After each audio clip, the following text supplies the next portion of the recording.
Kawawa po itong mga aso dito. Paminsan-minsan napapakain namin.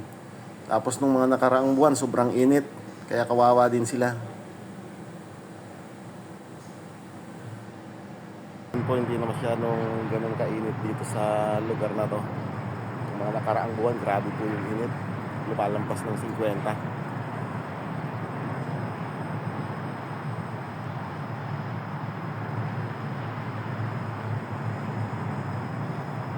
Dugi.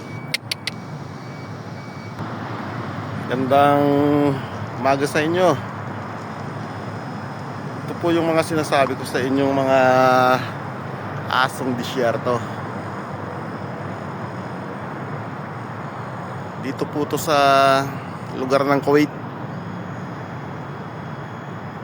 Katirika ng araw. Sa ngayon hindi na ganun kainit.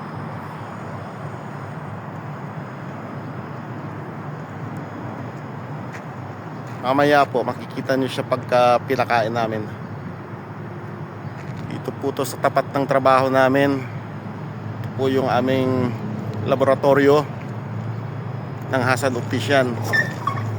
Bali optician po ako at dito ako nagtatrabaho. Dati sa city yung trabaho namin. Nailipat na yung aming laboratorio dito sa medyo malayo-layo.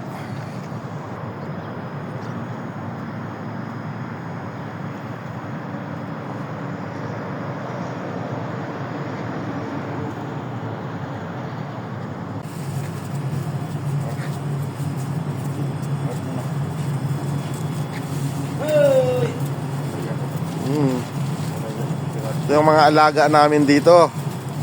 Marunong sumayaw tong mga aso na to.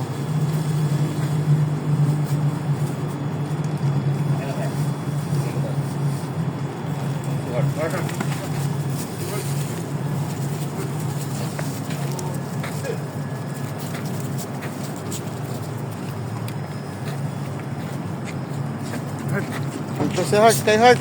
Heart! Nahihina to si Heart kaya pumapayat Oh. Oo. Ayan. Dahil sa kapirasong buto.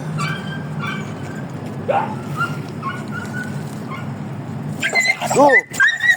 Pa! Huh!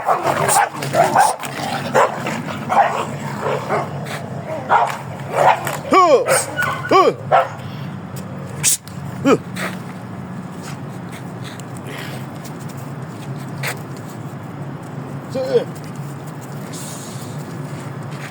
Si Heart, to. Paano binibili daw si Heart Pigilan niya, no? Yan.